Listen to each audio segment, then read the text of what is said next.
नमस्कार, आप देख रहे हैं रितम और मैं हूं आपके साथ कोमल पवार। तो चलिए खबरों का सिलसिला शुरू करते हैं। प्रधानमंत्री नरेंद्र मोदी ने आज वैश्विक बौद्ध समिट सत्र का उद्घाटन किया। 2 दिवसीय शिखर सम्मेलन का आयोजन संस्कृति मंत्रालय द्वारा अंतर्राष्ट्रीय बौद्ध परिसंघ के सहयोग से नई दिल्ली में किया जा रहा है। प्रधानमंत्री नरेंद्र मोदी ने बुद्ध प्रदर्शनी का भी दौरा किया।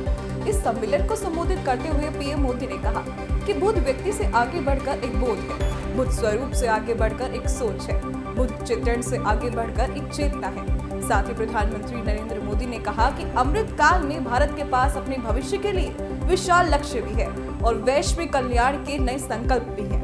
भारत ने आज अनेक विषयों पर विश्व में नई पहल की है और इसमें हमारी बहुत बड़ी प्रेरणा भगवान बुद्ध है। मोदी सरनेम ने मामले में मिली सजा के खिलाफ कांग्रेस नेता राहुल गांधी की याचिका पर आज सूरत की सेशंस कोर्ट ने बड़ा झटका दिया है। याचिका में मोदी सरनेम पर की गई टिप्पणी पर आपराधिक मानहानि मामले में उनकी सजा पर रोक लगाने की मांग की गई थी, जिसे कोर्ट ने ठुकरा दिया।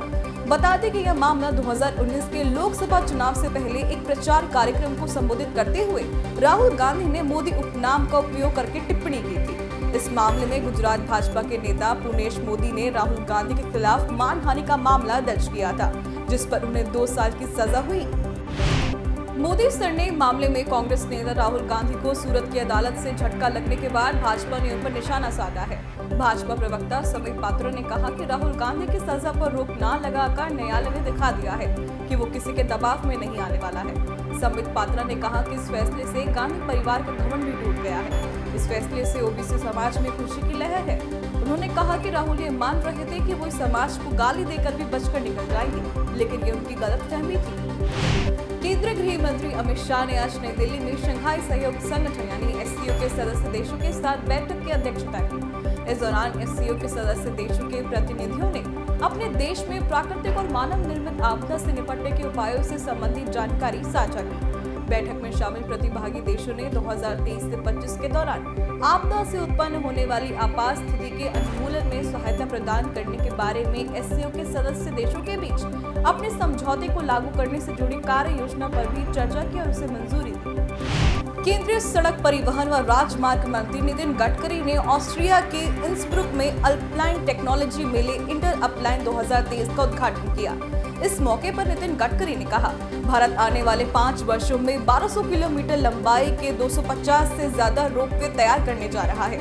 पर्वतमाला परियोजना के तहत सरकार 60% योगदान देगी, जबकि शेष निजी सार्वजनिक भागीदारी की जाएगी। साथ ही कहा कि हम मेक इन इंडिया की पहल के तहत रोपवे के पुर्जों के विनिर्माण को बढ़ावा दे रहे हैं। देश में कोरोना वायरस के मामलों में लगातार दूसरे दिन बढ़ोतरी हुई है। स्वास्थ्य मंत्रालय के आंकड़ों के अनुसार बीते 24 घंटे में कोरोना के कुल 12,591 मरीज सामने आए हैं, जिसके बाद कोरोना के सक्रिय मामले बढ़कर 65,286 हो गए हैं। वहीं 10,827 लोग कोरोना से ठीक भी हुए हैं। बता दें कि कल यानी 19 अप्रैल को कुल 10,542 मामले दर्ज किए गए थे।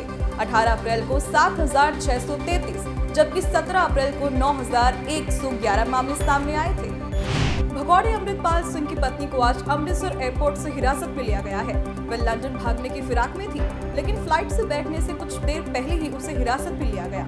अभी अमृतपाल सिंह की पत्नी से पूछताछ की जा रही है। बता दें कि भगौड़े अमृतपाल सिंह की पत्नी किरणदीप कौर एनआरआई है। बता दें कि पुलिस ने 18 मार्च को अमृतपाल सिंह और उसके संगठन वारिस पंजाब के सदस्यों के खिलाफ कार्रवाई शुरू की थी। खालिस्तान समर्थक अमृतपाल 18 मार्च को जालंधर जिले में पुलिस के जाल से बच निकला था और वह तभी से फरार है। उत्तर प्रदेश के अयोध्या में राम मंदिर का निर्माण तेजी से चल रहा है। मंदिर के गर्भगृह के लिए छत का निर्माण भी शुरू कर दिया गया है। इसके साथ अब रामलला की मूर्ति बनाने की भी तैयारियां शुरू हो गई है। रामलला की 5 वर्ष की प्रतिमा बनाने के लिए कर्नाटक से श्याम शिला को मंगवाया गया है। ट्रस्ट के सदस्य डॉक्टर अनिल मिश्रा ने बताया कि इस प्रतिमा की लंबाई करीब 5 फीट होगी। भगवान रामलला की मूर्ति 5 साल की आयु वाले मुख में मधुर मुस्कान और खड़े मुद्रा में हाथ में धनुष और बाण लिए होंगे। पंजाब के गुरदासपुर में पाकिस्तानी तस्करों की साजिश पर एक बार फिर बीएसएफ के जवानों ने पानी फेर दिया है। बीएसएफ की आदिया पोस्ट के जवानों ने भारतीय सीमा में दाखिल होने का प्रयास कर रहे पाकिस्तानी ड्रोन पर फायरिंग कर उन्हें खदेड़ दिया। बीएसएफ के अधिकारी ने बताया कि जवानों ने रात करीब 2:15 बजे ड्रोन की आवाज सुनी। इस पर बीएसएफ के सतर्क जवानों ने 3 गोलियां फायर की और एक इल्लू बम डाला, जिसके बाद ड्रोन वापस पाकिस्तान की तरफ ही चला गया। मुंबई में भारत का पहला एप्पल स्टोर खोलने के बाद कंपनी के सीईओ टिम कुक ने दिल्ली के साकेत में एप्पल का दूसरा ऑफिशियल रिटेल स्टोर खोल दिया है। दरअसल दिल्ली के साकेत में खुला एप्पल का दूसरा स्टोर मुंबई में खुले स्टोर से साइज में छोटा है। साकेत स्टोर में 70 से ज्यादा टीम मेंबर्स की सुविधा मौजूद रहेगी। कंपनी के स्टोर के लिए एक्सपर्ट्स 18 राज्यों से चुने गए हैं। बता दें कि इससे पहले 18 अप्रैल को मुंबई के बीकेसी स्थित एप्पल स्टोर की ओपनिंग हो चुकी है।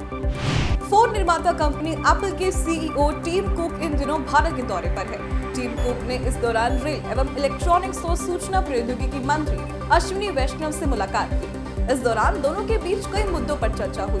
केंद्रीय मंत्री अश्विनी वैष्णव ने ट्वीट कर कहा कि एप्पल के सीईओ टिम कुक से मुलाकात के दौरान manufacturing, electronics export, economy, skilling, sustainability सहित कई मुद्दों पर बातचीत हुई। साथ ही कहा कि इसके अलावा और खासकर महिलाओं के लिए जॉब क्रिएशन और भारत में एप्पल के एक्सचेंज को लेकर हमारे बीच चर्चा हुई। भारत स्थित अमेरिकी मिशन इस वर्ष 10 लाख भारतीयों को वीजा जारी करने की दिशा में काम कर रहा है।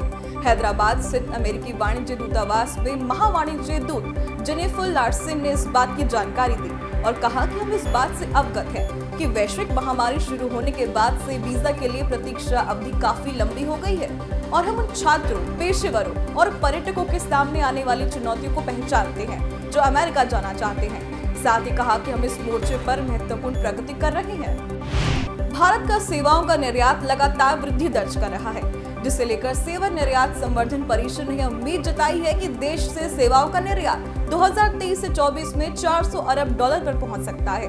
वाणिज्य मंत्रालय के शुरुआती आंकड़ों के अनुसार 2022 से 23 में देश का सेवा निर्यात 2021-22 के 254 अरब डॉलर से 42% बढ़कर 322.72 अरब डॉलर पर पहुंच गया है। परिषद के चेयरमैन सुनील एच तलाती ने कहा, सेवा क्षेत्र ने 300 अरब डॉलर के निर्यात का लक्ष्य रखा था, अब यह 322 अरब डॉलर पहुंच गया है। अंतिम आंकड़ों में यह 350 अरब डॉलर को छू सकता है। ब्रिटेन में विभिन्न शिक्षण संस्थानों में पढ़ने वाले हिंदू छात्र छात्राओं को अब नस्ली भेदभाव झेलना पड़ रहा है। दरअसल लंदन की एक संस्था हेनरी जैक्सन सोसाइटी के अनुसार मुस्लिम छात्र सहपाठी हिंदू छात्रों को काफिर कहते हैं और धर्म परिवर्तन न करने पर नर्क का अनुभव भोगने की धमकी देते हैं। संस्था के अनुसार ब्रिटेन में रहने वाले करीब 50% अभिभावकों ने माना है कि स्कूल में उनके बच्चों को हिंदू होने के कारण नफरत का शिकार होना पड़ा और नस्ली टिप्पणियां झेलनी पड़ी। संयुक्त राष्ट्र में भारत की स्थायी प्रतिनिधि रुचिरा कंबोज ने कहा कि भारत की G20 की अध्यक्षता के दौरान अभी तक अफ्रीकी देशों की तरफ से सबसे ज्यादा सहभागिता देखी गई है। भारत में G20 सम्मेलन के दौरान दक्षिण अफ्रीका, मॉरिशस, इजिप्ट, नाइजीरिया, अफ्रीकी यूनियन के सदस्य देश, अफ्रीकन यूनियन डेवलपमेंट एजेंसी आदि शामिल हुए हैं। साथ ही रुचिरा कंबोज ने कहा कि G20 की अध्यक्षता के दौरान भारत ने वैश्विक दक्षिण और विकासशील देशों की आवाज भारत ने मुखरता से उठाई।